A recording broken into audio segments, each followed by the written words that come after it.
virtuosa quem achará, o seu valor excede o de finas joias, o coração do seu marido confia. Bom dia, queridas ouvintes, bom dia, amadas irmãs, graças ao Senhor, mais um dia com vocês, 21 de novembro, o programa Mães Amorosas inicia, como sempre, com provérbios, palavras de sabedoria, e o provérbio de hoje diz assim: melhor é o pobre que anda na sua integridade do que o perverso nos seus caminhos, ainda que seja rico. Provérbios capítulo 28, versículo 6. E o título diz assim: integridade. Esse texto é extraído do livro Dias Mais Sábios, da autoria do irmão Pedro Dong. Dias Mais Sábios. Então vamos para o texto que fala: uma das primeiras lições de caráter que um pai deve ensinar aos seus filhos é a integridade. É de extrema importância um ser humano se pautar pela conduta reta, com honra e ética, pois a moral não tem preço. Quem anda em integridade anda seguro, mas o que perverte os seus caminhos será conhecido. Provérbios 10, 9. E a integridade dos retos os guia, mas a falsidade dos infiéis os destruirá. 11:3 de Provérbios. A condição financeira, no entanto, não é uma qualidade inerente à pessoa, assim como a integridade. Por isso, alguém de condição humilde deve gloriar-se na sua dignidade, e o rico na sua insignificância, porque ele passará como a flor da erva. Tiago 1:9. Por esse motivo, Paulo exorta a Tito o que se torne padrão de boas obras. No ensino, ele deve mostrar integridade, reverência, com linguagem sadia e irrepreensível, para que o adversário seja envergonhado, não tendo indignidade nenhuma que dizer a nosso respeito. Amém? Tito 2, 7 e 8. Um texto maravilhoso de admoestação. Nós devemos tomar muito cuidado, andar com integridade, sendo fiéis ao Senhor, fiéis aos nossos amigos, aos irmãos. E até amanhã com mais provérbios, palavras de sabedoria. Bom dia! Alimento diário. Série Vida e Edificação. Autoria: Pedro Dong. Leitura: Neide Soares Marques. Levantar antes de qualquer outra coisa. Amadas irmãs, amadas ouvintes, estamos hoje com mais uma leitura do Alimento Diário. Então, hoje nós estamos lendo sobre Romanos 5, 12 e 19. Vamos orar, ler com oração. Desventurado homem que sou, quem me livrará do corpo dessa morte? Quem nos livrará? Só o Senhor. Nós nos sentimos desventurados, né? Mas aquele que nos acode das provações e nos mostra o caminho é o Cristo Jesus, nosso Senhor. Amém. Hoje a leitura da mensagem é intitulada A Árvore do Conhecimento do Bem e do Mal. Como já dissemos anteriormente, Deus colocou a árvore da vida no centro do jardim do Éden. Mas também havia a árvore do conhecimento do bem e do mal. Por que Deus colocou essa outra árvore no jardim? Gênesis registra: mas da árvore do conhecimento do bem e do mal não comerás. Está em 2:17. Deus não é mesquinho, pelo contrário, Ele quis dar ao homem a liberdade de escolha. É como se dissesse: vou deixar aqui a árvore da vida, pois dela você pode comer. Mas também vou deixar a árvore do conhecimento do bem e do mal. e dessa árvore você não deve comer. Farei isso para que você veja que lhe dei uma escolha. Deus é tão grande que permite ao homem optar, mas também mostra claramente o caminho da vida e da morte. Uma árvore nos conduz à vida, a outra morte. Portanto, o conhecimento do bem e do mal conduz inevitavelmente à morte. É uma isca para o homem, um engodo. Na pesca, coloca-se algo saboroso no anzol para atrair o peixe, não um anzol vazio. Da mesma forma, a árvore do conhecimento do bem e do mal era a isca de Satanás. Ao criar o homem, Deus o fez à sua imagem e semelhança, colocando dentro dele o bem, mas não segundo os conceitos humanos do bem e do mal. O problema é que, ao comer do fruto dessa árvore, o homem mordeu a isca. Paulo descreve isso em Romanos, porque eu sei que em mim, isto é, na minha carne, não habita bem nenhum, pois o querer o bem está em mim, porém não o efetuá-lo. Porque não faço o bem que prefiro, mas o mal que não quero, esse faço. Mas se eu faço o que não quero, já não sou eu quem faz, e sim o pecado que habita em mim. Então, ao querer fazer o bem, encontro a lei que o mal reside em mim. Porque no tocante ao homem interior, tenho prazer na lei de Deus, mas vejo nos meus membros que outra lei guerreando contra a lei da minha mente e me faz prisioneiro da lei do pecado que está nos meus membros. Desventurado homem que sou, quem me livrará do corpo dessa morte? Ao comer dessa árvore, o homem morreu espiritualmente. Quando o espírito estava conectado à árvore da vida, tudo funcionava perfeitamente. Mas quando o homem mordeu a isca, comendo da árvore da morte, seu espírito morreu. Ainda que a alma queira fazer o bem, falta-lhe força para efetuá-lo. Porque não faço o bem que prefiro, mas o mal que não quero, esse eu faço. Isso está em Romanos, capítulo 7, versículo 19. Assim o pecado entrou no homem e o escravizou.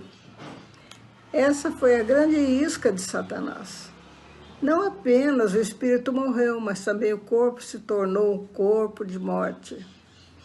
O inimigo se aproveitou do fato de o homem ter sido criado por Deus para fazer o bem e o atraiu com a promessa enganosa de conhecer o bem e o mal como Deus, tornando-se assim independente a ele. A primeira reação do homem após ser enganado foi de se esconder. Quando ouviram a voz do Senhor Deus que andava no jardim pela viração do dia, esconderam-se da presença do Senhor Deus, o homem e sua mulher, por entre as árvores do jardim. Está em Gênesis capítulo 3, versículo 8. Ocultar-se revela vergonha e desconexão de Deus. O homem então passou a viver na carne, vendido à escravidão do pecado. Jesus explicou a raiz disso no Evangelho de João. Vós sois do diabo e vosso pai, que é vosso pai, e quereis satisfazer-lhe os desejos. Ele foi homicida desde o princípio, jamais afirmou na verdade, porque nele não há verdade. Quando ele profere mentira, fala do que ele é próprio, porque é o mentiroso e o pai da mentira. Devido à sua rebelião, Satanás se desviou de Deus, que é a própria verdade, e se tornou o pai da mentira. Assim, a árvore do conhecimento do bem e do mal tem a sua fonte no próprio inimigo. O homem, ao comer dessa árvore, ligou-se a Satanás, a fonte da mentira e da morte. Isso está em Romanos, capítulo 5, versículos 12 e 19. Olha, amados irmãos, amados ouvintes, o que se ganha dessa mensagem de hoje? Eu tive luz nessa frase aqui. Deus não é mesquinho, pelo contrário, Ele quis dar ao homem a liberdade de escolha. Sim, porque o Senhor nos fez robôs, Ele deu livre-arbítrio, não é?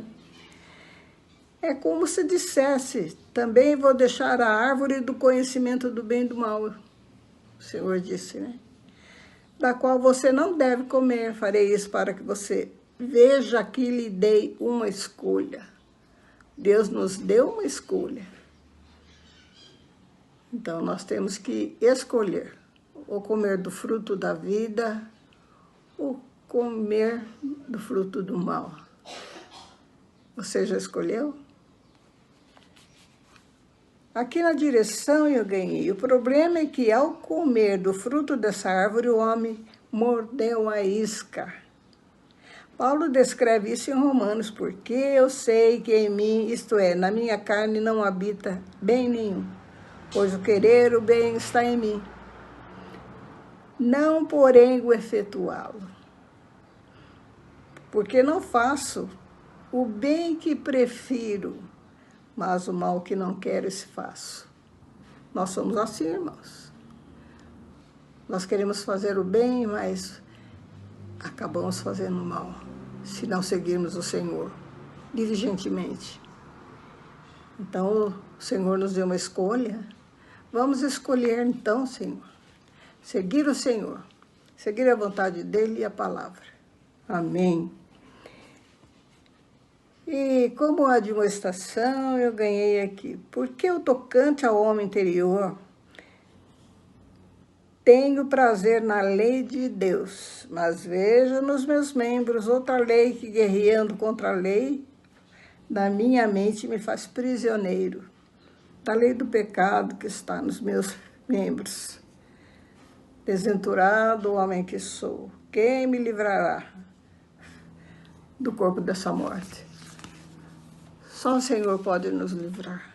Basta invocar o teu nome quando temos maus pensamentos. O Senhor nos livra na hora, irmãos. Ele nos livra. É esse nome precioso que nos dirige, não é? Invocar em nome do Senhor. Louvado seja o Senhor, ó Senhor Jesus. Amém, nossa. Até a próxima vez. Deus os abençoe com toda sorte de bênção. Amém. E amém. Vamos fazer a imersão da sexta-feira? Hoje ando na presença do Senhor. Hoje ando na presença do Senhor. Devagar. Hoje ando na presença do Senhor. Hoje ando na presença do Senhor. Rápido! Hoje ando na presença do Senhor. Hoje ando na presença do Senhor.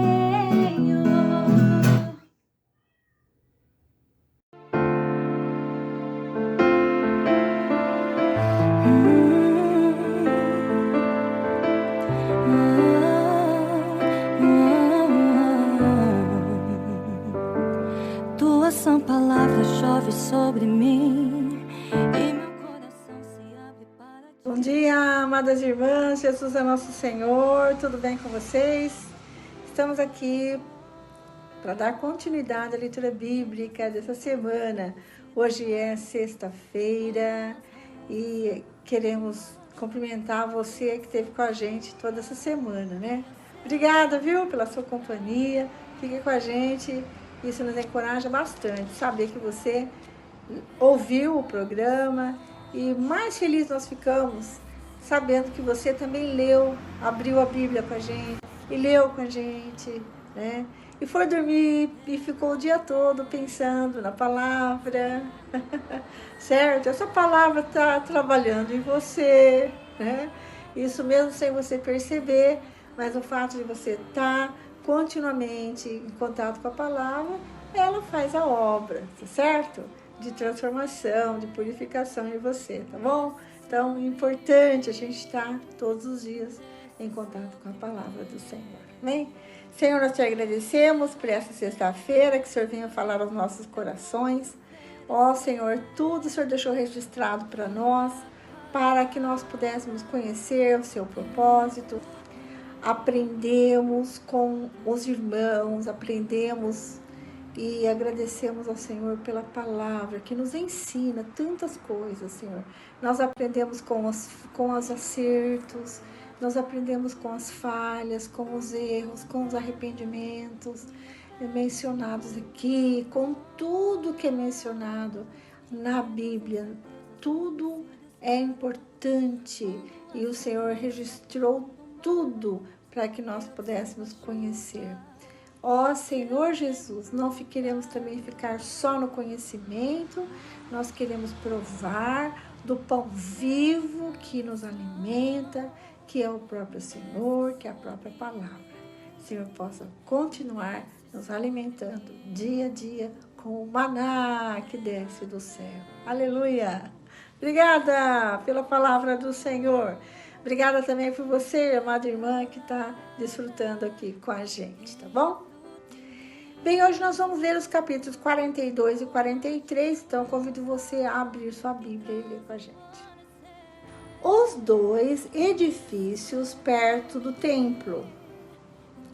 Versículo 1. Depois disto, o homem me fez sair para o átrio exterior, para o lado norte, e me levou às câmaras, que estavam para o lado norte, opostas ao edifício na área separada. Esse edifício, do lado norte, tinha 50 metros de comprimento, e a largura era de 25 metros. De um lado dava para a área de 10 metros, que pertencia ao átrio interior, e de outro lado dava para o pavimento, que pertencia ao átrio exterior. Havia uma galeria frente a outra galeria em 3 andares. Diante das câmaras havia uma passagem de 5 metros de largura do lado de dentro e 50 metros de comprimento, e as suas entradas eram para o lado norte. As câmaras superiores eram mais estreitas, porque as galerias tiravam mais espaço dessas do que das de baixo e das do meio do edifício, porque elas eram de 3 andares e não tinham colunas como as colunas dos átrios. Por isso, as câmaras superiores eram mais estreitas do que as de baixo e as do meio. Havia também um muro do lado de fora, diante das câmaras, no caminho do átrio exterior, diante das câmaras. Esse muro tinha 25 metros de comprimento, pois o comprimento das câmaras que estavam no átrio exterior era de 25 metros. E eis que diante do templo a extensão era de 50 metros. Na parte de baixo do lado leste ficava a entrada dessas câmaras, para quem entra e nelas pelo átrio exterior. Para quem entra nelas pelo átrio exterior. Na largura do muro do átrio, do lado sul, diante do edifício, na área separada, havia também câmaras e uma passagem na frente delas. Tinha a feição das câmaras do lado norte, o mesmo comprimento, a mesma largura, as mesmas saídas, o mesmo arranjo, como as entradas das câmaras do lado norte. Assim eram as entradas das câmaras do lado sul. Havia uma entrada no início da passagem, a saber, a passagem bem diante do muro, correspondente para quem entra pelo lado leste. Então o homem me disse: as câmaras do norte e as câmaras do sul, que estão diante da área separada, são câmaras santas, em que os sacerdotes que se aproximam do Senhor comerão as coisas santíssimas. Nelas também depositarão as coisas santíssimas, isto é, as ofertas de cereais e as ofertas pelo pecado e pela culpa, porque o lugar é santo. Quando os sacerdotes entrarem, não deverão sair do santuário para o átrio exterior, mas porão ali as vestes com que ministraram, porque elas são santas. Usarão outras roupas e assim se aproximarão do lugar destinado ao povo. As medidas da área do templo, versículo 15. Quando acabou de medir o templo interior, ele me fez sair pelo portão que dá para o leste e mediu a área ao redor. Mediu o lado leste com a cana de medir e deu 250 metros. Mediu o lado norte e deu 250 metros. Mediu também o lado sul, 250 metros. Voltou-se para o lado oeste e mediu, deu 250 metros. Assim ele mediu a área pelos 4 lados. Havia um muro ao redor de 250 metros de comprimento e 250 metros de largura para fazer separação entre o santo e o profano. Capítulo 43. A glória de Deus enche o templo. Então o homem me levou ao portão que dá para o leste, e eis que do lado leste vinha a glória do Deus de Israel. A sua voz era como o som de muitas águas, e a terra resplandeceu por causa da sua glória. O aspecto da visão era como da visão que eu tive quando vim destruir a cidade, e como as visões que tive junto ao rio Quebar. Então caí com o rosto em terra. A glória do Senhor entrou no templo pelo portão que dava para o leste. O Espírito me levantou e me levou ao átrio interior, e eis que a glória do Senhor enchia o templo. Enquanto o homem estava em pé ao meu lado, ouvi uma voz que me foi dirigida do interior do templo. O Senhor me disse: Filho do homem, este é o lugar do meu trono e o lugar das plantas dos meus pés, onde habitarei no meio dos filhos de Israel para sempre. Nunca mais a casa de Israel contaminará o meu santo nome, nem eles, nem os seus reis, com as suas prostituições e com o cadáver dos seus reis. Os seus lugares, com o cadáver dos seus reis nos lugares altos. Quando puseram o seu limiar junto ao meu limiar e os seus batentes junto aos seus batentes, havendo apenas uma parede entre mim e eles, contaminaram o meu santo nome com as abominações que cometeram. Por isso eu os consumi na minha ira. Agora que eles lancem para longe de mim a sua prostituição e o cadáver dos seus reis, e habitarei no meio deles para sempre. Versículo 10. Filho do homem, mostre à casa de Israel esse templo, para que eles se envergonhem das suas iniquidades. Deixe que tirem as medidas desse modelo perfeito. Se eles se envergonharem de tudo o que fizeram, façam com que conheçam a planta deste templo e o seu arranjo, as suas saídas. Se eles se envergonharem de tudo o que fizeram, façam com que conheçam a planta deste templo e o seu arranjo, as suas saídas, as suas entradas, todas as suas formas, todos os seus estatutos, todas as suas disposições e todas as suas leis. Escreva isto na presença deles, para que observem todas as suas instituições e todos os seus estatutos e os cumpram. Esta é a lei do templo. No alto do monte, todo o terreno ao redor será santíssimo. Eis que esta é a lei do templo. O altar dos holocaustos. Versículo 13. São estas as medidas do altar, usando-se o mesmo sistema de medidas utilizado para medir o templo. A calha tem 0,5 metro de fundura e 0,5 metro de largura, e a sua borda em todo o seu contorno é de 1 palmo, e esta é a altura do altar. Da calha no chão até a parte inferior, 1 metro, com 0,5 metro de largura. Da parte menor até a parte maior, 2 metros, com 0,5 metro de largura. A lareira tem 2 metros de altura. Da lareira para cima se projetam 4 chifres. A lareira tem 6 metros de comprimento e 6 metros de largura. Um quadrado com 4 lados iguais. A parte do meio tem 7 metros de comprimento e 7 metros de largura, com 4 lados iguais. A borda ao redor dela é de 25 centímetros. A calha ao redor do altar tem 0,5 metro. Os degraus do altar estão voltados para o leste. A consagração do altar. Versículo 18. Então ele me disse: filho do homem, assim diz o Senhor Deus. São estas as determinações do altar no dia em que o fizerem, para holocaustos, para oferecerem sobre ele holocaustos e para sobre ele aspergirem sangue.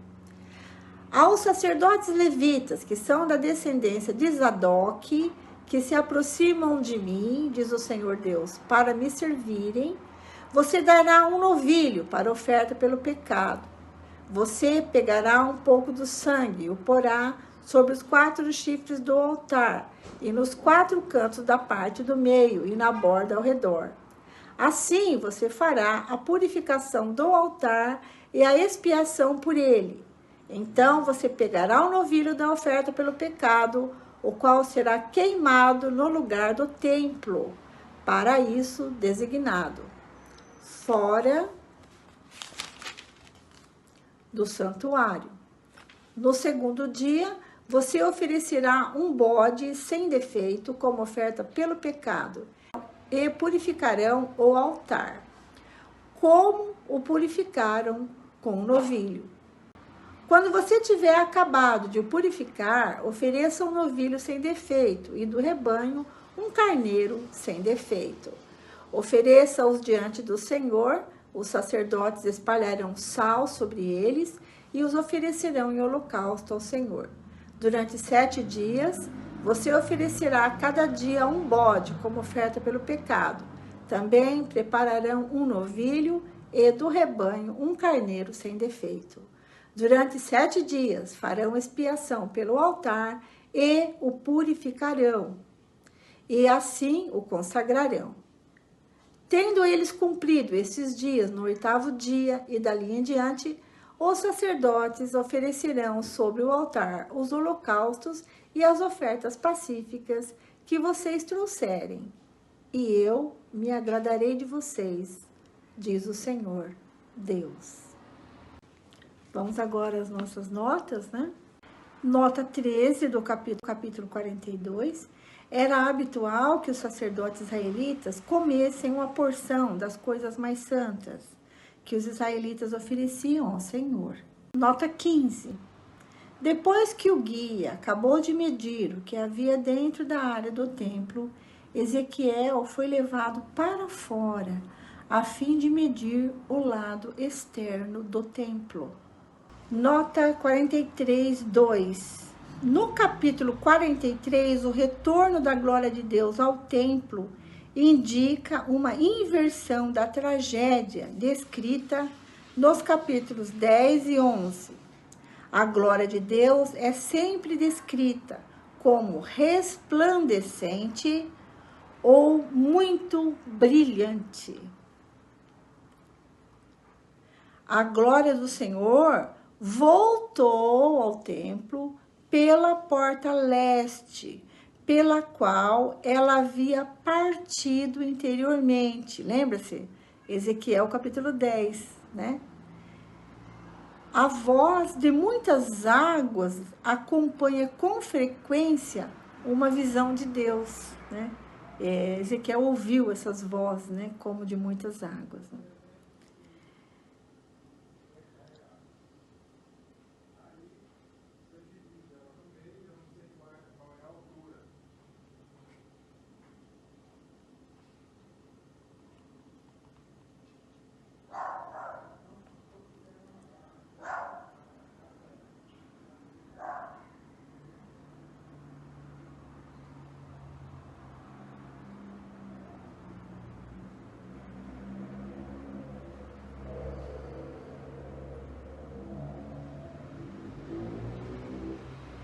Nota 13. Depois do retorno da glória do Senhor ao templo, a primeira questão a ser tratada é o altar, o local do sacrifício. O altar foi mencionado no capítulo 40 a 47, mas agora se torna o foco das atividades do templo. Em virtude do tamanho e da altura do altar, era necessário que degraus levassem a ele pelo lado do oriente. Nota 7. O preenchimento do templo com a glória de Deus começará com o lugar santíssimo e terminará nos cantos do pátio externo, com a descrição das atividades nas cozinhas. O lugar das solas dos meus pés, outra maneira de se descrever o estrado dos meus pés. O lugar para os pés de um rei quando está sentado num trono.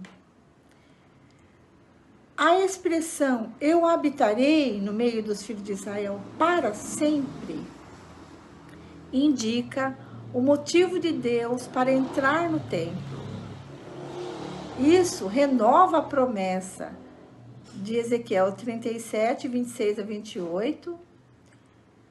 As carcaças de seus reis também é uma referência ao sepultamento de reis junto ao templo. A proximidade desses sepulcros em relação ao templo o contaminava. Todas essas ofertas, esses sacrifícios, né? Graças ao Senhor não precisamos fazer mais nada disso, né? Porque o Senhor tipifica todas essas ofertas, né? E o Senhor hoje também não habita em templo construído por mão humana, né? Mas Ele habita dentro de nós. Nós somos o santuário do Espírito Santo, né? Então, tudo isso do passado, registrado na Bíblia, tem a sua realidade no Novo Testamento. Tá bem?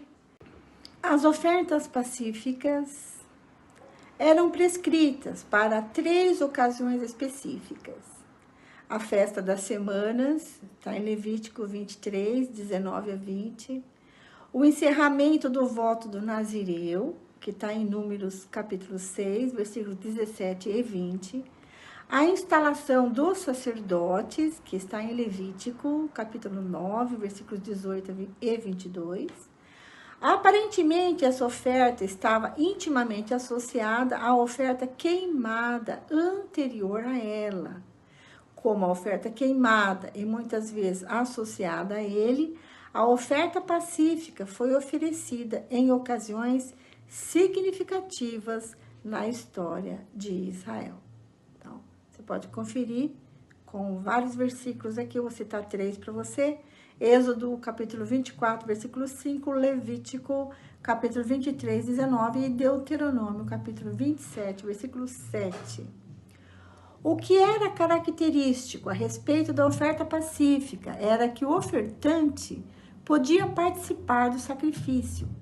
Como tal, ele expressava a alegria da comunhão ao redor de uma mesa compartilhada.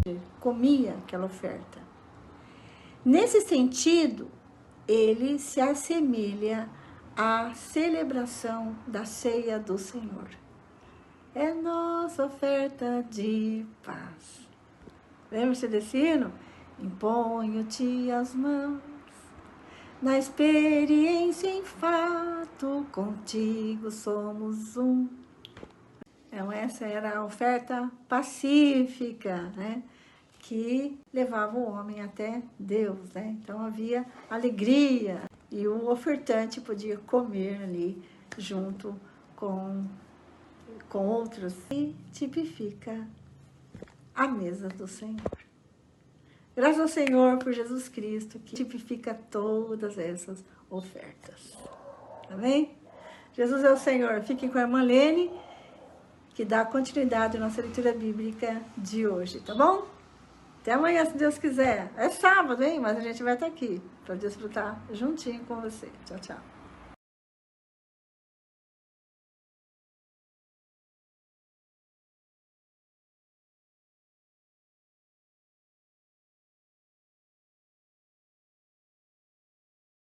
Bom dia, irmãs. Bom dia, irmã Vera.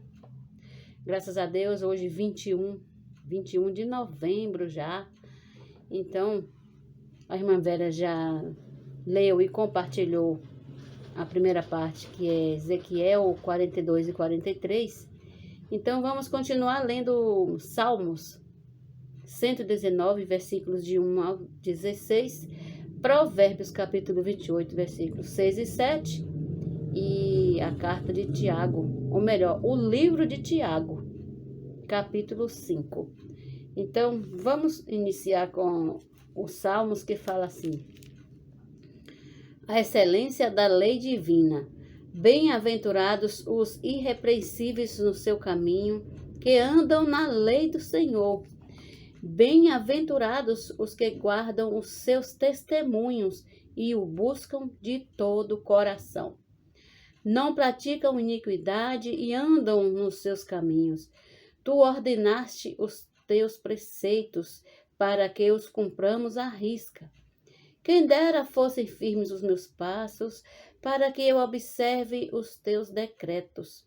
Então não terei de que me envergonhar, quando considerar todos os teus mandamentos.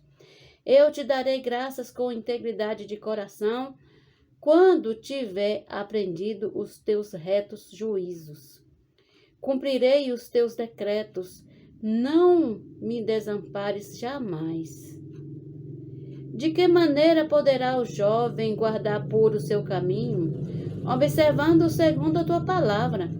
De todo o coração te buscarei, não deixes que eu me desvie dos teus mandamentos. Guarda a tua palavra no meu coração, para não pecar contra ti. Bendito és tu, Senhor, ensina-me os teus decretos. Com os lábios tenho narrado todos os juízos da tua boca. Mas me alegro com o caminho dos teus testemunhos do que com todas as riquezas. Meditarei nos teus preceitos e às tuas veredas terei respeito.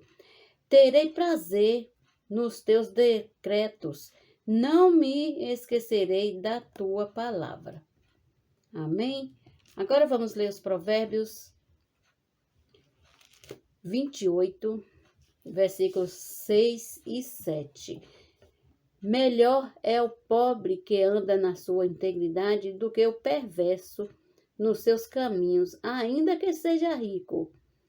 Quem guarda a lei é filho inteligente, mas o companheiro dos comilões envergonha o seu pai. Agora, o livro de Tiago, capítulo 5. Aviso aos ricos. Versículo 1. Escuta agora, ricos, chorem e lamentem por causa das desgraças que virão sobre vocês. As suas riquezas apodreceram e as suas roupas foram comidas pelas traças. O seu ouro e a sua prata estão enferrujados, e essa ferrugem será testemunha contra vocês e há de devorar como fogo o corpo de vocês. Nesses tempos do fim, vocês ajuntaram tesouros. Eis que o salário dos trabalhadores que fizeram a colheita nos campos de vocês e que foi retido com fraude está clamando. E o clamor dos que fizeram a colheita chegou aos ouvidos do Senhor dos Exércitos. Vocês têm tido uma vida de luxo e de prazeres sobre a terra. Têm engordado em dia de matança. Vocês têm condenado e matado o justo sem que ele ofereça resistência. Portanto, irmãos, sejam pacientes até a vinda do Senhor. Eis que o lavrador aguarda com paciência o precioso fruto da terra até receber as primeiras e as últimas chuvas. Sejam também vocês pacientes e fortaleçam o seu coração, pois a vinda do Senhor está próxima. Irmãos, não se queixem uns dos outros, para que vocês não sejam julgados. Eis que o juiz está às portas. Irmãos, tomem como exemplo de sofrimento e de paciência os profetas que falaram em nome do Senhor. Eis que consideramos felizes os que foram perseverantes. Vocês ouviram a respeito da paciência de Jó e sabem como o Senhor fez com que tudo acabasse bem, porque o Senhor é cheio de misericórdia e compaixão. Conselhos diversos agora. Acima de tudo, meus irmãos, não jurem nem pelo céu, nem pela terra, nem por outra coisa qualquer, mas que o sim de vocês seja sim e que o não de vocês seja não, para que vocês não incorram em condenação. Versículo 13. Alguém de vocês está sofrendo? Faça oração. Alguém está alegre? Cante louvores. Alguém de vocês está doente? Chame os presbíteros da igreja e estes façam oração sobre ele, ungindo-o com óleo, em nome do Senhor.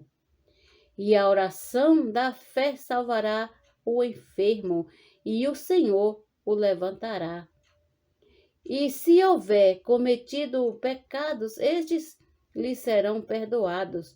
Portanto, confessem os seus pecados uns aos outros e orem uns pelos outros para que vocês sejam curados. Muito pode por sua eficácia e súplica do justo. Elias era homem semelhante a nós, sujeito aos mesmos sentimentos, e orou com fervor para que não chovesse sobre a terra. E por 3 anos e 6 meses não choveu. Depois orou de novo, e então o céu deu chuva, e a terra produziu os seus frutos. Meus irmãos, se alguém entre vocês se desviar da verdade, e alguém o converter, saibam que aquele que converte o pecador do seu caminho errado salvará da morte a alma dele e cobrirá uma multidão de pecados. Amém? Amanhã a gente começa a ler a primeira carta de Pedro, se Deus quiser. Bom dia, até amanhã. Fiquem na paz que vem do nosso Senhor Jesus Cristo. Bom dia.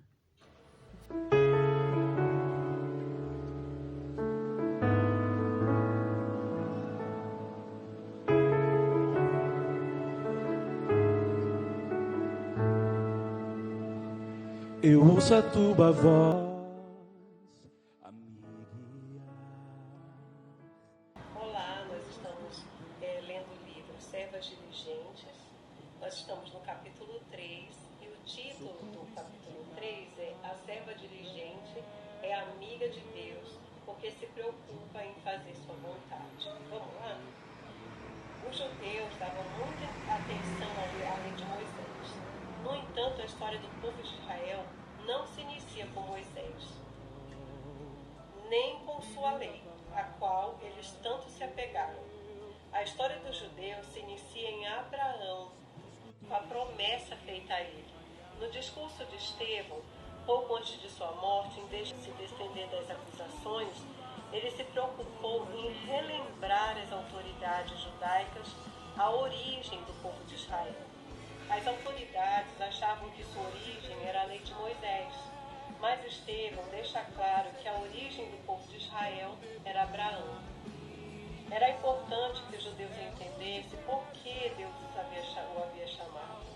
A lei de Moisés chegou aos judeus muito depois da promessa que Deus fez a Abraão. Irmã, Deus é tão soberano. Deus fez a promessa do Espírito a Abraão antes de colocar a lei para o homem. A promessa veio antes da lei. Aleluia! A bênção de Abraão é o Espírito prometido. Após o dilúvio, 175 anos depois da saída da família de Noé da arca, apareceu um homem chamado Nimrod. Ele defendia a ideia de que o homem e a mulher não precisavam mais de Deus. Nimrod declarou independência em relação a Deus. A partir daí, surgiram cidades com estrutura que permitisse ao homem e à mulher viver sem Deus. Para viver sem Deus, a sociedade precisou estruturar-se para obter 3 coisas: sustento, entretenimento e segurança. Ali iniciou a geração que se tornou independente do verdadeiro Deus. A humanidade passou então a recorrer à adoração a outros deuses, seres angelicais e demoníacos, para poder ter seu próprio desejo atendido. Quando o homem estava no jardim, ele tinha a presença de Deus, ele tinha tudo, ele tinha sustento, ele tinha alegria, ele tinha segurança, mas longe de Deus, o homem precisou assim inventar toda uma estrutura para que eles pudessem viver. Então os homens não queriam mais depender de Deus. O que eles fizeram? Eles começaram a ter essa estrutura, né? Construir essa estrutura para serem autossuficientes. Com o conhecimento sobre os seres angelicais surgiu a idolatria, espalhando-se por toda a nação da época de Abraão, nas quais as pessoas buscavam benefícios próprios em áreas como a natureza e a saúde. Toda a terra era idólatra. Sob a influência de Nimrod, os adoradores de ídolos são todos interesseiros, buscando nos ídolos vantagens e benefícios pessoais. O próprio pai de Abraão, Tera, estava envolvido com a idolatria. Em Josué 24:2 lemos: Então Josué disse a todo o povo: Assim diz o Senhor, Deus de Israel: Antigamente vossos pais, Tera, pai de Abraão e de Naor, habitaram da além do Eufrates e serviram a outros deuses. Em um contexto que ninguém buscava a Deus, em meio a todo o caos nojento de um povo inteiro idólatra e egoísta, surgiu, irmãs, um homem de coração puro, sem egoísmo, a quem o Deus da glória apareceu. Abraão era o único que tinha um coração puro e inconformado por ainda não ter encontrado até aquele momento o Deus verdadeiro. O Deus, autor de toda a criação. Isaías 51:2 diz: Olhai para Abraão vosso pai e para Sara que dera luz, que ele era o único quando eu o chamei, o busquei e o abençoei. Ele era o único dentre toda aquela geração. Vemos que Abraão ele estava inconformado com aquela situação e o desejo dele não era buscar benefício para si mesmo. O coração dele era de achar o Deus verdadeiro. E assim Deus apareceu para ele, né? A primeira lição que aprendemos com Abraão é que os que conhecem o Deus verdadeiro não o buscam por interesse pessoal. Isso daí é um alerta para nós, né? Nós estamos buscando a Deus para ter benefício para nós mesmos. Eu quero ter uma saúde melhor, eu quero que o Senhor me atenda nisso, naquilo. Às vezes a gente só quer coisa para nós, né? A gente nem pensa que Deus tem uma vontade, que Deus precisa também do homem, que Deus almeja também a companhia do homem. Então Abraão tinha um coração puro e por isso Deus apareceu para ele. Nós o buscamos simplesmente porque Ele é Deus que nos criou e a quem queremos servir, amar e consagrar nossa vida. Não estamos aqui na terra buscando nossos próprios interesses. Irmã, você tem o mesmo coração de Abraão ou está muito apegada às suas próprias coisas, buscando ter bens, patrimônios, sucesso na vida? Quem vai preocupar-se com os interesses de Deus? Quem vai preocupar-se com a vontade daquele que criou os céus e a terra? Se a pessoa mais poderosa e rica desse mundo chamasse você para largar tudo e ir com ela, você iria? Creio que sim. Mas e se o Deus da glória aparecesse a você e lhe pedisse para deixar tudo o que tem e a partir de agora, a fim de conduzi-lo a um lugar que você não conhece? Não questione. Só obedeça. Foi assim que Abraão fez. Parece que é uma coisa assim impossível, né? Mas assim, quando você tem um coração puro, é isso que acontece. Quando Deus chama, a gente não questiona e simplesmente obedece, porque a gente sabe a quem está obedecendo. Não é qualquer pessoa, mas é o Criador dos céus e da terra. Só obedeça. Foi assim que Abraão fez. Se você encontrasse o Deus verdadeiro, que criou os céus e a terra, esse Deus é poderoso. Por isso, a Ele você pode obedecer e entregar tudo. Quem criou todo o universo com toda a sua complexidade é quem a está chamando hoje. Ele está procurando e chamando para você servi-lo. Serva diligente. Deus precisa encontrar em você esse coração puro e inconformado que Abraão teve. Ó Senhor Jesus, vamos orar? Senhor, que o Senhor ache em nós esse coração. Um coração puro, um coração sincero, que não busca os próprios interesses, mas que busca a vontade de Deus. E que se entregue ao Senhor sem reservas, sabendo que o Senhor é aquele que criou os céus e a terra e que sabe o que é melhor para nós. Senhor, dá esse coração para nós. Nós esperamos em Ti, Senhor.